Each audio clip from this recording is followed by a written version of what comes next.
The day Earth received its first alien transmission, humanity learned two important things: they weren't alone in the universe, and the universe wasn't particularly friendly. Admiral James Walker stood at the command center of the United Earth Defense Force headquarters, watching the massive holographic display as it showed the incoming alien fleet. 50 ships, each larger than the biggest aircraft carrier ever built, had just appeared at the edge of the solar system. Their message was simple and direct: Earth was to submit to the authority of the Galactic Council or face immediate consequences. "They're giving us 6 Earth hours to respond," said Technical Director Mary Collins, her fingers flying over the control panel as she analyzed the alien transmission. "The message has been broadcast in every major language on Earth. They're not taking any chances with miscommunication." Walker's weathered face remained stoic, but his eyes burned with quiet determination. At 60 years old, he'd spent his entire career preparing Earth's defenses for potential alien contact. Many had called him paranoid. Now, those same critics were frantically calling for his guidance. "What do we know about their weapons?" he asked, his voice steady despite the weight of humanity's fate resting on his shoulders. Mary pulled up several scanning results.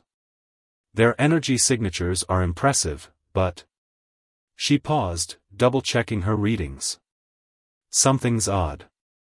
Their shield configurations suggest they're designed to withstand extreme cold and radiation, but they seem surprisingly vulnerable to kinetic impacts."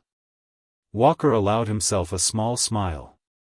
The aliens, it seemed, had made the same mistake many others had made throughout human history: they'd assumed technological superiority meant absolute superiority. The emergency meeting of the United Earth Council was convened within the hour. Representatives from every nation gathered virtually, their faces displayed on screens surrounding the command center. The alien ultimatum was clear: submit and become a protected species, under their rule, or face extinction. "They think we're primitive because we haven't achieved faster-than-light travel yet," Walker explained to the council. "But they've made a crucial mistake in their assessment of us. They've forgotten something fundamental about Earth and its creatures." Dr. Robert Thompson, the leading xenobiologist, stepped forward. "Admiral Walker is right. From what we can analyze of their biology from their transmission signatures, they're from a high-gravity world but evolved in a predominantly peaceful ecosystem. They've never had to develop the acute survival instincts that Earth's apex predators possess." Walker nodded. "Throughout Earth's history, every species that survived did so because they adapted to be either the perfect prey or the perfect predator. Humans? We became both. We can run for days, track prey across vast distances, heal from incredible injuries, and most importantly, we never, ever give up." The council chambers fell silent as the implications sank in. Humanity had spent its entire existence fighting, surviving, and conquering every challenge Earth had thrown at them. From the Ice Ages to the Nuclear Age, humans had not just survived but thrived. "We have something they don't understand," Walker continued, pulling up Earth's military readiness statistics. "We have the ability to think like both predator and prey. We can anticipate, adapt, and overcome. And most importantly, we have something they've never encountered in their peaceful, orderly galaxy: the sheer, stubborn determination to protect our home at any cost." The next few hours were a flurry of activity. Every military installation on Earth and in orbit was put on high alert. But they weren't preparing for surrender, they were preparing for a fight that would show the galaxy why humans had become Earth's dominant species. As the deadline approached, Walker drafted humanity's response. It was short, clear, and would soon become one of the most famous messages in human history: to the Galactic Council, we've spent 300,000 years evolving on a world that tried to kill us every single day. We've survived ice ages, predators, plagues, and our own destructive nature. We didn't do this by submitting. We did it by fighting, adapting, and overcoming. If you want Earth, remember this: you're not the first apex predator to threaten us. But like all the others, you're about to learn why we're still here and they're not. This is your only warning, leave our solar system, or face the consequences. As Walker sent the message, Mary's console lit up with new alerts. The alien fleet was powering up their weapons. The first interstellar war between humanity and the Galactic Council was about to begin. But unlike the Council's previous conquests, this one wouldn't be a simple matter of technological superiority.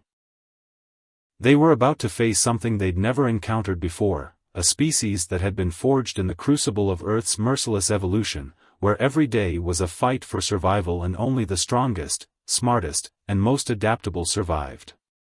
The real question wasn't whether humanity was exactly what Walker had expected, a massive energy weapon discharge aimed at Earth's major military installations.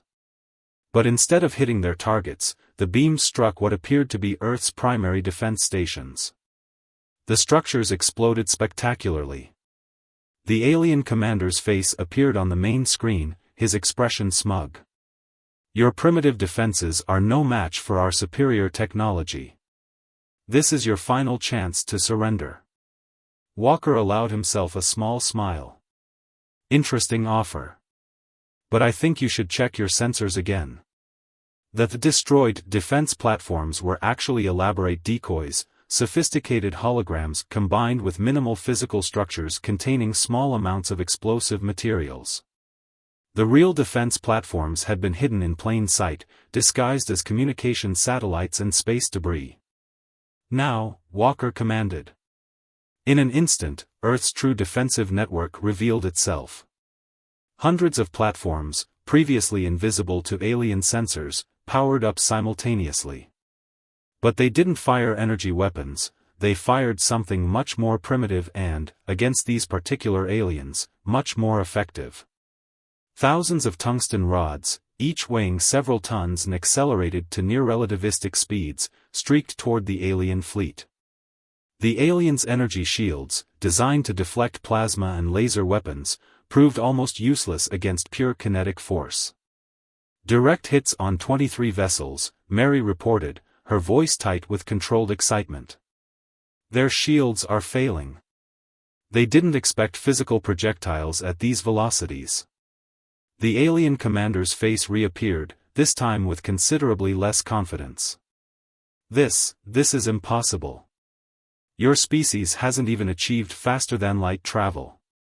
No, Walker agreed. We spent our time developing other technologies. Like how to kill things more efficiently. You see, where we come from, being able to survive is more important than being able to travel fast. The alien fleet attempted to regroup, but they had made another critical error. They had arranged their ships in traditional void warfare formations, optimized for energy weapon combat. But humanity had spent millennia fighting in three-dimensional environments, from the depths of the oceans to mountain peaks. Their combat doctrine was anything but traditional. Launch the swarm, Walker ordered. From Earth's surface and hidden lunar bases, thousands of small, automated drones shot into space. Unlike the bulky alien vessels, these were tiny, agile, and nearly impossible to track. Each one carried a minimal payload, just enough conventional explosives to breach a hull already weakened by the kinetic bombardment. They're targeting the exact points where our rods hit, Mary observed. The structural damage is compounding exponentially. The alien fleet's formation began to break. Their mighty ships, each one a testament to advanced technology, were being overwhelmed by humanity's combination of simple physics and swarm tactics. It was like watching a pride of lions being taken down by a massive colony of aggressive ants. Message from their command ship, Mary announced. They're requesting a ceasefire. Walker's expression hardened. Deny it. They came to our home, threatened our species, and expected us to bow down. Now they learn the consequences. The battle continued for another hour, but the outcome was already decided. When the dust settled, 37 of the alien vessels had been destroyed or disabled. The remaining ships were retreating, their once perfect formation now a scattered mess of damaged vessels limping away from Earth. But Walker knew this was just the beginning. "Send a message to all Earth Defense Forces," he ordered. "Phase 1 is complete, but the real war is just starting. The Galactic Council won't take this humiliation lightly." In the aftermath of the battle, Earth scientists began analyzing the debris from the destroyed alien ships. Each piece of technology, each scrap of their advanced materials, would be studied and adapted. Humanity had not just survived their first interstellar battle, they had learned from it. "Sir," Mary called out, her voice urgent. "We're detecting massive energy signatures at the edge of the solar system. Much bigger than the First Fleet." Walker nodded grimly. "They're calling for reinforcements." "Good. The more ships they send, the more they'll learn about fighting humans." The United Earth Council convened again, this time with a single agenda: preparing for full-scale war. Humanity had shown they could defend their home, but now they needed to prove they could take the fight to the enemy. The Council thought we were primitive because we hadn't reached their level of technological advancement, Walker addressed the gathered leaders. "They didn't realize that every piece of technology we've ever developed was created for one purpose: survival. Now, we'll show them what happens when humanity decides to not just survive, but conquer." As the massive reinforcement fleet approached, Earth's factories and shipyards worked at full capacity. Humanity had spent its entire existence preparing for wars that could end their species. Now they would show the galaxy why Earth's apex predators had survived every extinction event thrown at them. The real question was no longer whether humanity could defend itself.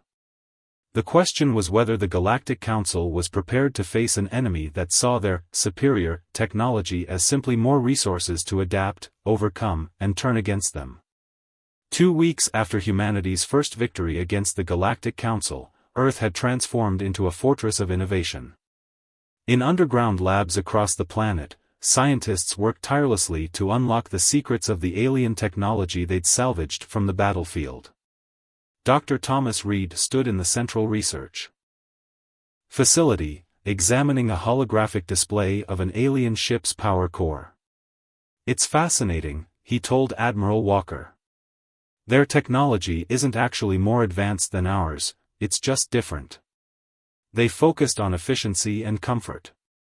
We focused on survival and warfare."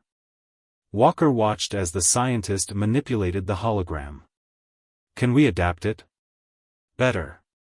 Reed's eyes gleamed with excitement. "We can improve it. Look here." He zoomed in on a particular section. "Their power systems are designed to be stable and long-lasting. But if we reconfigure them the way we build our nuclear reactors, with controlled instability, we can get 5 times the power output."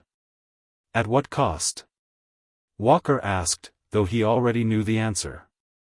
"The systems will burn out faster," Reed admitted. "But in combat, you don't need something to last forever. You just need it to last long enough." This was humanity's greatest advantage. They understood that survival sometimes meant sacrificing longevity for immediate power. While the Galactic Council built ships to last centuries, humanity was preparing for a war they needed to win now.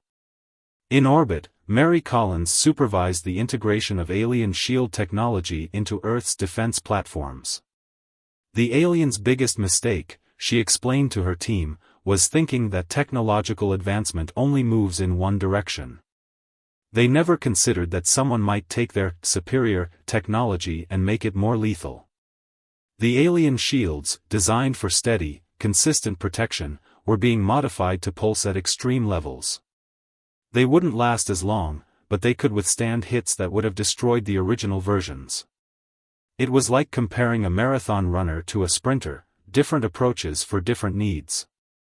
Meanwhile, in the Atlantic Ocean, humanity's newest weapon was taking shape. The UES Predator, Earth's first hybrid warship, combined human ingenuity with salvaged alien technology. Its hull was built using traditional Earth materials, layers of titanium and carbon composites, but reinforced with the alien metal alloys that had been recovered.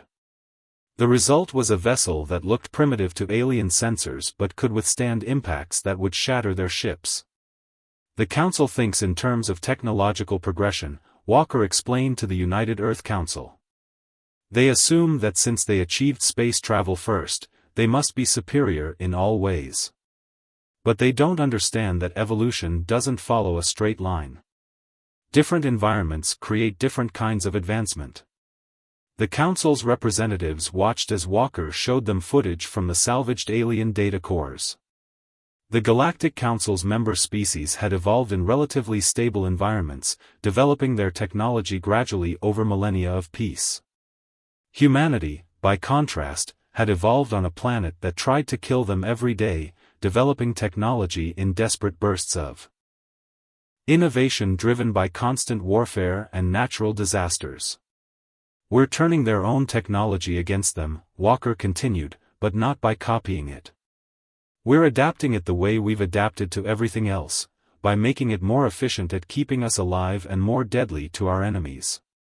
The alien reinforcement fleet was now just days away, and twice the size of the first. But Earth was ready. The orbital defense platforms had been rebuilt, now incorporating both human and alien technology. The drone swarms had been upgraded with alien propulsion systems, making them even faster and more maneuverable. And most importantly, humanity had prepared a surprise. In hidden shipyards around the planet, thousands of new weapons were being prepared. They looked like simple missiles, but each one contained a hybrid core, alien power systems modified to become unstable energy bombs. The aliens would detect them as malfunctioning power cores, similar to their own technology, but wouldn't realize that the malfunction was intentional until it was too late. They still think we're primitive, Walker told his command staff. Because to them, primitive means focusing on survival instead of advancement. They don't understand that on Earth, the two are the same thing. Every advancement we've ever made was because we needed to survive something trying to kill us. The final piece of humanity's preparation was psychological. The United Earth Intelligence Service had been analyzing the alien communications and cultural data recovered from their ships. They discovered something crucial: the Galactic Council species had never faced an enemy that fought back effectively. Their entire military doctrine was based on overwhelming force against technologically inferior opponents who quickly surrendered. They don't know how to handle an enemy that gets stronger when you try to destroy it, Mary observed. It's like they've never read Earth's history. Every time someone tried to conquer us, we ended up taking their best ideas and using them to become more powerful. As the reinforcement fleet entered the outer solar system, humanity was ready. Their defenses were stronger, their weapons more deadly, and their understanding of their enemy more complete. But most importantly, they had maintained the one advantage that the Galactic Council couldn't copy or understand: the mindset of a species that had evolved as both predator and prey. Walker stood at his command post, watching the massive alien fleet approach. On his screens, he could see Earth's forces ready for battle, a combination of human determination and alien technology, modified and improved by the same drive for survival that had kept humanity alive for hundreds of thousands of years. "Send a message to all Earth forces," he commanded. The Galactic Council thought they could bully us because we weren't as advanced as them. Now they'll learn what happens when you corner an apex predator. We don't just fight back, we evolve. And every attack they launch against us makes us stronger. The battle that was about to begin would show the galaxy a fundamental truth about humanity: they weren't just another species to be conquered. They were the descendants of creatures who had survived multiple extinction events, endless wars, and every challenge their deadly home planet had thrown at them. And now, with access to alien technology, they were about to become even more dangerous. The reinforcement fleet arrived with all the subtlety of a thunderstorm. 120 warships, each one larger than the vessels from the first attack, dropped out of faster-than-light travel at the edge of the solar system. Their formation was perfect, their weapons charged, and their commanders confident that this time, they would crush the upstart humans. They were wrong. Admiral Walker stood at his command post aboard the UES Predator, watching the alien fleet's approach. "They're using the same formation as before," he noted. "They haven't learned." "Incoming transmission," Mary Collins announced from her station. "Their new commander wants to speak." The alien that appeared on the screen was different from the previous commander, larger, with more elaborate markings that probably indicated higher rank. "Humanity," it spoke, its translator conveying a tone of contempt. "Your previous victory was a fluke. You now face the true might of the Galactic Council. Surrender, and we will be merciful." Walker's response was to press a single button on his command console. Across the solar system, humanity's trap began to unfold. The alien sensors suddenly lit up with thousands of power signatures, decoys using their own technology, modified to appear as Earth vessels. As their fleet moved to engage these phantom targets, the real attack began. "Launch the Hornets," Walker commanded. From concealed positions around the solar system, Earth's new hybrid fighters emerged. These small, agile craft combined human combat tactics with salvaged alien technology. Their power cores were running hot, deliberately unstable, providing massive bursts of energy that the alien sensors registered as system failures. "They're not even trying to evade," Mary reported, watching the alien fleet's response. "They think our ships are malfunctioning." The first wave of Hornets struck the alien formation's outer edge. Instead of firing traditional weapons, they launched their hybrid missiles, the ones powered by deliberately unstable alien cores. The alien ship's automated defense systems recognized the incoming projectiles as harmless, malfunctioning power cores. Until they detonated. The explosions ripped through the alien formation, their shields useless against weapons made from their own technology. 20 ships were destroyed in the first strike alone. "Second wave, attack pattern Delta," Walker ordered. This time, the Hornets carried more conventional weapons, the tungsten rods that had proved so effective in the first battle, but now accelerated by hybrid engines to even higher velocities. The alien commander's face appeared again, this time showing obvious distress. "This is impossible. You're using our own technology against us." "No," Walker replied calmly. "We're using our technology. We just borrowed some of your ideas and made them better. That's what predators do, we adapt." The alien fleet tried to regroup, but they were facing an enemy that fought like nothing they'd encountered before. The Hornets attacked in patterns based on wolf pack hunting strategies. The modified defense platforms fired salvos that mimicked the striking patterns of Earth's deadliest snakes. Every human tactic was based on millions of years of evolutionary combat experience. "They're trying to retreat," Mary announced. "Their formation is breaking." But Walker had anticipated this too. Hidden in the asteroid belt, a squadron of Earth's newest weapons waited, unmanned drones carrying modified versions of the aliens' own faster-than-light drive inhibitors. As the alien ships tried to escape, they found themselves trapped in normal space. "Your species is insane," the alien commander broadcast. "You've turned everything into a weapon, even our safety systems." "That's how we survived on Earth," Walker responded. "Everything either is a weapon or can become one. It's not insanity, it's adaptation." The battle that followed was unlike anything the Galactic Council had ever experienced. Earth's forces didn't just fight, they hunted. Every retreat was a trap, every weakness was exploited, and every alien technological advantage was turned against them.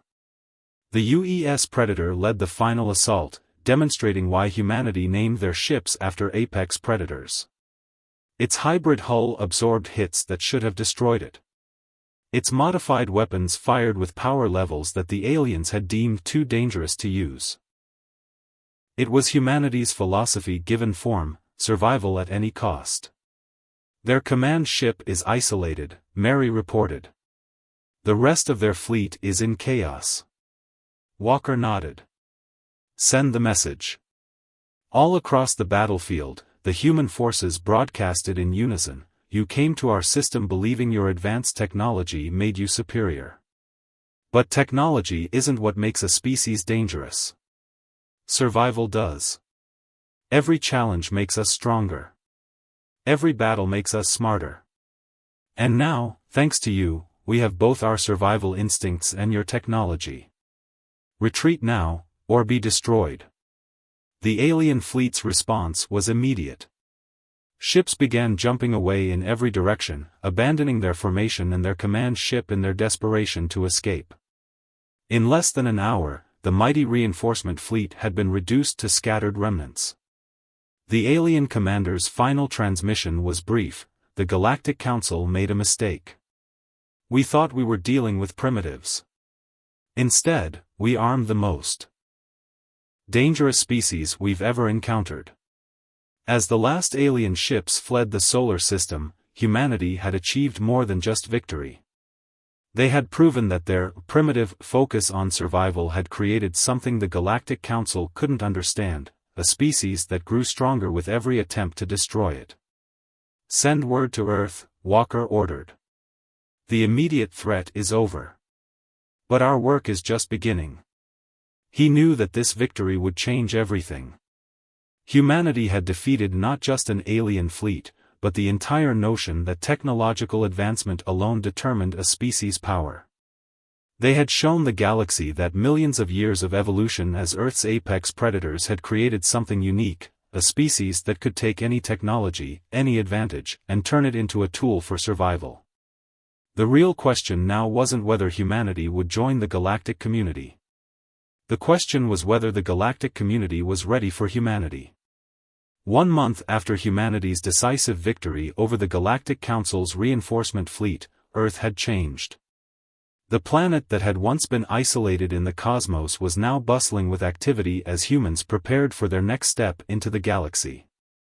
Admiral Walker stood in the newly constructed Planetary Defense Headquarters, watching holographic displays showing human ships patrolling the solar system.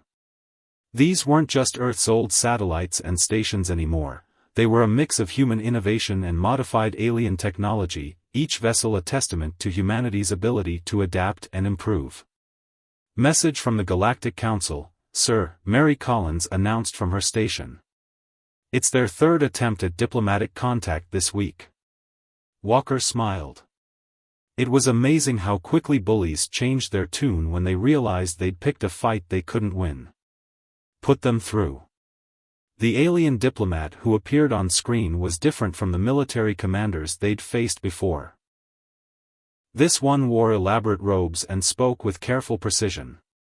Admiral Walker, the Council wishes to discuss terms for peaceful cooperation. Peaceful cooperation? Walker repeated. That's not what you wanted a month ago. The Council. The diplomat paused, choosing words carefully, has revised its assessment of humanity. We acknowledge that our initial approach was misguided. Dr. Thomas Reed entered the command center, carrying reports from the research division. Misguided is an understatement, he said. You tried to conquer a species that turned your own technology against you in 2 weeks. That's not misguided, that's foolish. The alien diplomat's skin changed color slightly, perhaps their version of embarrassment. This is precisely why we wish to talk. Your species has demonstrated remarkable capabilities. The Council believes it would be mutually beneficial to establish diplomatic relations. Walker looked at the latest reports from Earth's expanding defense network. Humanity had not been idle since their victory. They'd continued improving and adapting the salvaged alien technology, creating defenses that would make any future invasion attempts even more costly.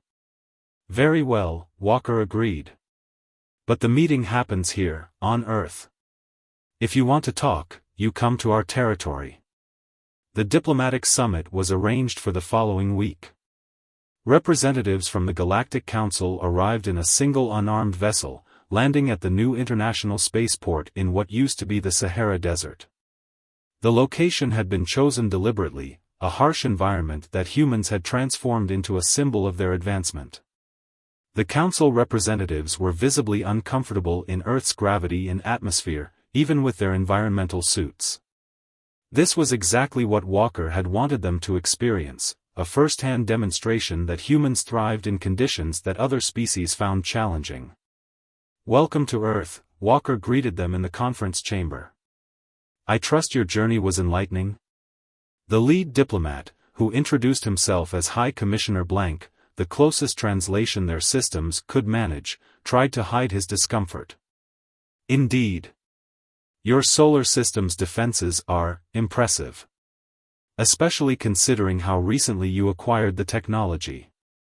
"We didn't just acquire it," Dr. Reed corrected. "We improved it.